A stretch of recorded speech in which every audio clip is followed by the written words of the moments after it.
دیارە کەمێک بەر لە ئێستا کۆبوونەوەی یەکی سەرۆکێکی نیشتیمانی کوردستان لەگەڵ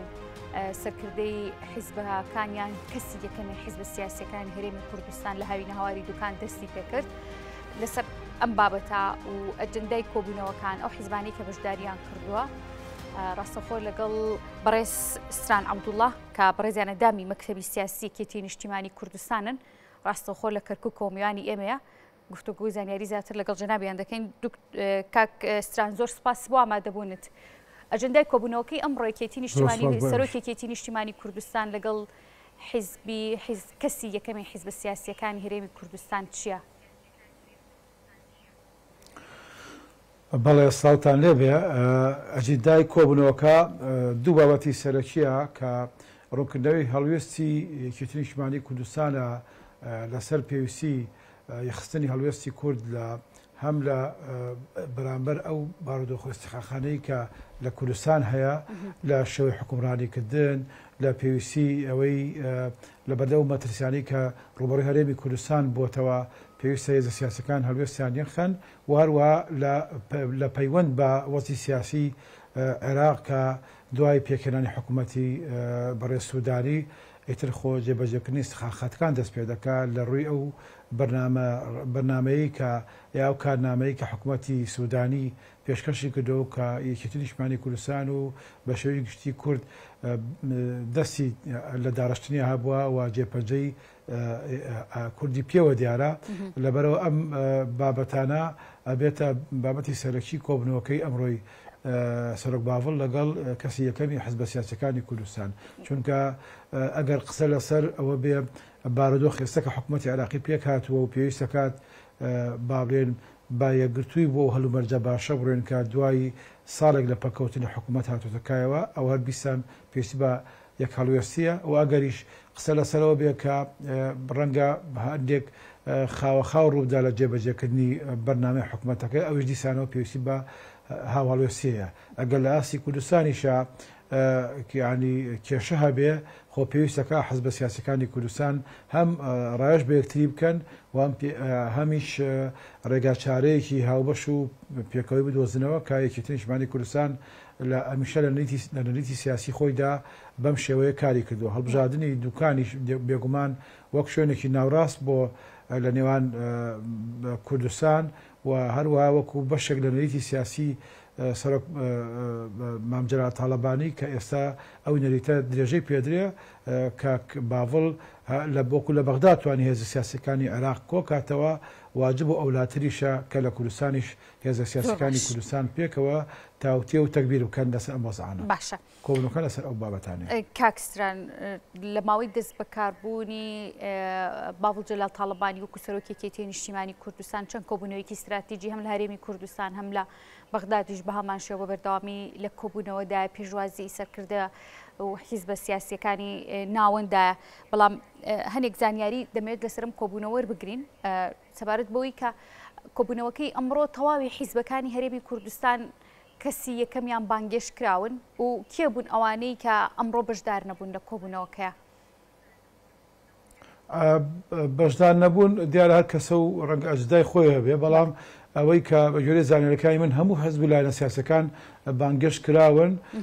ئەوەی کە بابرێن سەرتۆپکی ڕئیسی ئەوانەی کە بەشداریان نەکردووە پارتی دیموکراتی کوردستانە کە ئەمەش ینی ئەبێ ئەمە تێبگەین لەوە مانایەوەی ناکە ینی کارێکی باشیان کرد کە بەشداری نەکرد بەڵکو لەبەرەوەی تێدەگەین کە پارتی پێی خۆشە عاتەن ئەم جۆرە مبادرانە و دەستپێشخەریانە و ئەم جۆرە کۆکردنەوەانە لەلایەن خۆیانەوە بێ ئێستا ڕەنگە ئەگەر دەستپێشخەرەکەەوەی دەستێکێتی نیشتیمانی کوردستان بێگومان پارتی کە زیاد لە کێشەیەکی لەگەڵ یەکێتی نیشتیمانی کوردستانیە حەز ناکە و بەشداری ناکە بەڵام پێم وانە ئامادەنەبوونی ئەوان دەگەڕێتەوە بۆ کێشە سیاسیەکان ئامادەبوونەبوونی ئەوە نەگەڕێتەوە بۆ ئەو شتێکی هەموو کەسێک تەوقع کرد ئەگەر چی زۆر زەرورە لە خۆیان پرسین بەڵام ڕاستەکەی ڕوونە کە پارتی تەوقعمان وا بوو کە پارتی بەشداری ناکا لەم کۆبنەوە بەڵام ئەوەی کە کارێکی باش کراوە ئەوەی کە پارتیش داوت کراوە بۆەوەی بەشداری کات لەم کۆبنەوەیە چونکە بەشداری نەکردنی کارێکی ناڕاستی ئەوانە بانگێشکردنی کارێکی ڕاستی سەرۆکاتێکی نیشتیمانی کوردستان. باشە کاکستان دەزانی کە هەمیشە کێشە سیاسیەکان قەیرانە سیاسیەکان هەر گۆڕانکاریەک لە ناوچێکا ڕوودەدات گفتوگۆکردن و حێواری سیاسی یەکێکە لە ڕێگە چارەکان بۆ کۆتایی هێنان بە کێشەکان. ینی ئەم کۆبوونەوەی چ گۆڕانکاریەک دەهێنێتە ئاراوە لە مەودووە خەڵکی هەرێمی کوردستان چاوەڕێ چی بکەن لە دوای ئەم کۆبوونەوانە بەرەنجامی چی دەبێت؟ بەڵێ تاوان کە سەری خەریتەی سیاسی بەشدارانی کۆبوونەکە دەکەی دەزانین ئەم کۆبوونەوە لەگەڵ ئەو حزبانەیە کە هەم لە ینی فراکسیۆنە هەیە لە پەرلەمان و هەمیش ئەو حزبانەی کە بەشێکن لە پرۆسەی سیاسی چونکە شەرت نییە ئەوەی کە کورسی نەبوو لە حکوومەتە یان لە پەرلەمانە ئیتر لە ناو پرۆسی سیاسیە دەور ناگێڕێ. ینی حزب هەیە لە کوردستان فتراتەیە نەیتوانێت کورسیە بێ لە پەرلەمان بەڵام دەوری گرنگە لە ناو پرۆسی سیاسی عێراقا و ئێستا ئەگەر ئەوانەی کە بەشداریان کردو لە کۆبوونەکانە خەڵکانێکی تایە لە ڕووی دابەشکردنی هێزی سیاسی و مەکانەی سیاسیەوە حزبانێکن کە نزیکن لە پارتی دموکراتی کوردستان کەواتە بە جۆرێک لە جۆرەکان ئەتوانن بڵێن نەوت نەزەری پارتی غایبە لەم کۆبوونەوەیە و هەروەها بڵێن کۆبوونەکە داخراوە کە وزەنزەری پارتی یان وزەنزەری یەکێتی و لایەنەکانی بەشدار نەچێتەوە بۆ پارتی بۆیە ئەمە خۆی نابێتە بەربەست. بەڵام بایەخی ئەم کۆبوونەوانە لەوەدایە کە ئەگەر ئێمە قسە لەسەر ئەواکەین یەکهەڵوێستی هەبێ پێکەوەی هەبێ خۆ ئەبێ مناسبەیەک و بۆنەیەک هەبێ ئەم دەست پێشخەرەی سەرۆک باڤڵ کە لە ماڵی مام جەلال کۆبوونەوە بکرێ وەکو چۆن لە بەغدا کۆبوونەوە دەکرێت لە ماڵی مام جەلال هێزە سیاسەکانی عێراق کۆ دەکرێتەوە ئەم کۆبوونەوەیش کە لە کوردستان کراوە لە ڕاستیە دوو بابەتی سەرەکیتیا هەیە. یەکەمان بڵێن کە کورد بە پتەوی و بە یەکەوەیەوە کێشەکانی ناوخۆی کوردستان هەڵکە کێشەکانی کوردستان دیارە هەمە زۆرن لە هەڕەشە سیاسەکانی کە لە دەوروبەرمانەوە دەکرێتە سەر کوردستان بۆ هەڕەشەکانی کە ناوخۆی لەسەر سیستەمی حکومڕانیکردن بۆی ناڕاستی شێوەی حکومڕانیکردن لە کوردستان و دوێگومانیش مەلەفەکانیشمان لەگەڵ بەغدا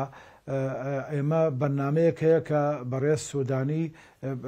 تەرحی کردووە و موافقەتی پەرلەمانی عێراقی وەرگرتووە و کورد لە کاتی مفاوەزاتەکانیان لەگەڵ سوودانی لەگەڵ ئەو تەشکیلەیە کە بڵێن هەڵپەیمانەتی ئیدارەی دەوڵەتە ئەم لە گفتوگۆی لەسەر کردووە واجبە هێزە سیاسەکانی کوردستان یەکێتی نیشتیمانی کوردستان پارتی دموکراتی کوردستان و حزبەکانی دیکەش کە حزوریان لەناو ساحە سیاسی کوردستانە بە دوواداچوون بکەن بۆ ئەم جێبەجێکردنا. ئێمە بینیمان کە دوو ڕۆژ پێش کاک باڤڵ لەگەڵ وەزیری پەروەردەی عێراق کۆبەوە لەسەر کەیسی خوێندن لە ناوچە دابراوەکان. ئەمە پێویستی بەوەیە کە گوشارەکان ڕاستان بەشێکە لە بەرنامەی حکوومەت پەسەند کراوە بەڵام کۆبوونەوەکەی ئەم ڕۆژ کاتێکێک بێ دەبێت لە ئەجندای ئەو کێشە سیاسیانی کە هەم لە هەرێمی کوردستانە هەیە هەم پەیوەندیشی هەیە بە ناوەندەوە هەم لە هەرێمی کوردستان هەم پەیوەندی بە بەغداش. باشە تیشکی خستە سەر بابەتێک کاکستران لە قسەکان تا حەزم نەکرە و کاتە قسەکانە پێ بڕم ئەوش کە باس لەوە کرد بەشێک لەو حیزبانەی و سەرکردەوەی حیزبانەی کە لە نێو پەرلەمانی کوردستانە تەنانەت کورسیشیان نیە ئەمڕۆ سەرۆک باڤڵ جەلال تاڵەبانی بانگشتی کۆبوونەوەکەی بۆ کرد ئەمە کۆبوونەوەکەی کردوون ئەمە چ پەیامێکە تەنانەت ئەگەر وا لێک دەدرێتەوە کە یەکێتی نیشتیمانی کوردستان و سەرۆک یەکێتی نیشتیمانی کوردستان تەنانەت لە کۆبوونەوەکانیدا گرنگی بە کەمینەکانی هەرێمی کوردستانیش دەدات چ پەیامێکە گەێنە؟ بەڵێ کەمینەکان ئەوانن بڵێن هەم نەتەوە و بڵێن دین و مەزهەبەکانی تر و لە هەمان کاتش هەم حزبەکانی دیکەش کە ئێستا وجودیان بابلێن لە پەرلەمانی کوردستانە نییە. ئێمە ئێستا ڕاستە تەمەنی پەرلەمانی کوردستان درێژ کراوەتەوە ڕاستە حکوومەتی هەرێمی کوردستان ماوە وەکو تەشکیلەیەکی حکومڕانی بەڵام لە ڕاستیە کوردستان لە قەیرانێکی سیاسیە ئەوە ڕەنگە خەڵکانێکە بنەوە بەداخەوە پارتی ڕەنگە دان بەوە نەنە کە قەیران هەیە لە کوردستان کە پێی وایە کە خۆی حکومڕان بێ خۆی یەکەم بێ ئیتر کوردستان بێ قەیرانە بەڵام لە ڕاستیە کوردستان قەیرانی سیاسیەیە خەیرانی ئەوەی هەیە کە بزوتنەوەی سیاسیەکەی حکومڕانیەکەی ئەبدەیت نەکراوەتەوە و کێشە هەیە لە کوردستان و کێشەش هەیە کە کێشا بێت لە کوردستان بێگومان خەڵکی کە تەماحمان تێکە هەڕەشا بێت لەسەر کوردستان لە دەرو دراوسەکانمانەوە لە ئێران بێت لە تورکیا بێ وەکو ئەیبینین و هەڕەشەش هەیە بێگومان لە عێراق التزاماتەکانی خۆی جێبەجێ نەکات چونکە ئەگەر ئێمە خۆمان بەدەچوون بۆ ئەو استخاخانە نەکەین کە لەناو بەرنامەی حکوومەتە باسمان کردووە یان لەناو دەستوری عێراقا بۆتە بەشێک لە بنەمای حکومڕانیکردن وڵاتەکەیە خۆمان بەدەچوونی بۆ نەکەین بێگومان خەڵک لێ ناپێشتەوە ڕەنگە خەڵک ئەجدایتر بێنتە پێشەوە مەشغول بێ ئەوە لەبەرەوە ئێستا بۆیە ضروریە لە دەرەوەی مەسەلەی ئیتاری چەند حزب کورسی هەیە لە پەرلەمانی کوردستان یان حتا لە پەرلەمانی عێراق ئەم حزبانە وجودی سیاسیانەیە یەکێتی نیشتیمانی کوردستان دیدیبۆچوونێکی هەیە کە لەسەر ئەساسی ئەواڵەیە حکومڕانیکردن بە جۆرەی ئستخاخی انتیخابی بێ بەڵام بەرەوبردننی پرۆسی سیاسی بە جۆرەی قوت و بەشداری و سنگ و تاریخی حزب سیاسەکانە بێت ڕەچاو بکرێت لەبەرەوە ئەو حزبانەی کە ئێستا لەم کۆبنەوەی بەشداریەکەن معنەوە نیە کە کورسێکی پەرلەمانە نەبێ ئیتر ڕایژیان پێ نەکە یان ڕایەکی سیاسی معقولیان نەبێت کە پێویستە کات سەرۆکی یەکێتی نیشتیمانی کوردستان گوێی لێ بگرێ و بتوانێت تاسیری متەبادل دروست بکەن و ئەم حزبانە کە هاتوون لێرە ئەوی دۆستی یەکێتی و ئەوی دۆستی پارتیە و ئەوی لەو ناوڕاستە وەستاوەتەوە ئەتوانێت گەڵاڵەی بیرۆبۆچوونێکی تازە بکرێت کە پرۆسی سیاسی لە کوردستانە پێویستی پێێتی بۆ تێبەڕاندنی ئەو قەیرانە. باشە کاکستران ئەوەی کە هەیە ئەم قەیرانی کە لە شاری سلێمانیدا دروست بووە لە ڕوویداراییەوە کۆمەڵی قەیران ڕووی کردوتە شاری سلێمانی و ئامادەنەبوونی پارتی دیموکراتی کوردستان ئەمڕۆ نوێنەریان یاخود کەسی یەکەمی حیزبەکەیان لە نێو کۆبوونەوەکەیە ینی خەڵکی ئەبێت چاوەڕێی چ بەرئەنجامێ بکە لە کۆی ئەم کێشە سیاسیانەیە ئەگەر لایەنێک هەوڵبا گەرێکێتی نیشتیمانی کوردستان ئەو حیزبەکانی دیکە ژۆکو نێوەندگیری هەوڵی چارەسەرکردن و نزیک بوونێم دوو لایەنە بن ئەگەر لایەنی دوو هەم ئامادەیەتیانە بێت ئەم ڕۆژەی ئێستا ڕۆژە سیاسی دارایەکی هەرێمی کوردستان و سلێمانیش بە دیاریکراوی بەرەو کوێ چێ؟ بەڵێ طبعا ئەبێ بزانین خانم هەر کەسە بە کەلتوری سیاسی خۆیەکە یەکێتی نیشتیمانی کوردستان و سەرۆک باڤڵ بە کەلتوری یەکێتی نیشتیمانی کوردستان و مامجەلال کارەکە کە ئەویشەوێ گوێی لەوە نییە بۆ هەر شوێنێک ینی پێویستی پێ بێ بۆ ئاشی و بۆ تێگەیشتن کۆبنەی خۆیەکە بۆ هەر کاتێک پێویست بێ بچێتە هەولێر بچێتە مەسی بچێتە بەغا مادام حاجەیەک و پێویستی کوردستانی هەیە یەکێتی نیشتیمانی کوردستان بە کەلتورەکەی خۆی دەکا دیارە حەزبی دیکەش بە کەلتوری خۆی دەکا کە بەشداریکردن بەشداریەکەی ڕەبتەکە بەوەی کە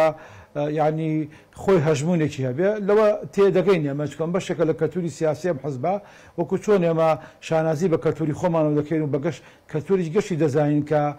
کەلتوری سەرۆک مامجەلال هەر وەختێک پێویستی بە حزوری یەکێتی هەبوو گوێ بە پرۆتۆکۆلیش نەدا ئەمە بەشێکە لە کەلتوری یەکێتی نیشتیمانی کوردستان یەکێتی چاکەکە و باشەکە کە لەسەر ئەم کەلتورە بەردەوامە و سەرۆک باڤڵ لەسەر ئەم بنچینەیە بۆ هەموو شوێنێک کە پێویستی بە گفتوگۆ بوو ئەڕوا بۆ هەر شوێنێکیش کە پێویستی بە کۆکردنەوەی هێزە سیاسەکانی کوردستان بوو کاری لەسەرەکە بەڵام بێگومان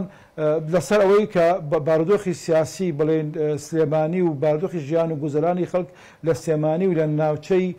بڵێن گەرمیان و ڕاپەرین ئەوەی کە پێشتر پێوتراوە ئیدارەی سەوزیان با بڵێن زۆنی سەوز لە ڕاستیە پێویستە ئەمە بزانین کە قەیران لە هەموو کوردستان هەیە بەڵام جیاکاریەکە بە تایبەتی ئەم ناوچانەی گرتوتەوە ئەمە مانایە نییە کە بارودۆخی هەولێر و بارودۆخی با بڵێن دۆگ ئەوەندە نمونەیە کە خەڵک حەز بکە بڵێن سلێمانیش وەکو ئەوەی لێبیان بڵێن بۆ نەگەرمیان وەکو دۆکی لەبێ یعنی بارودۆخی کوردستان بە شێش گشتی ئەو غەڵەتە و ئەو ناخۆشی و خراپەی کە جیاکاری کە بەرامبەر سلێمانی ئەکرێ سەرکێشە بۆ دوایی لە ناو ناوچەی پارتی خۆشی جیاکاری بکرێت لەوان بادینان و هەولێر اینجا دوایی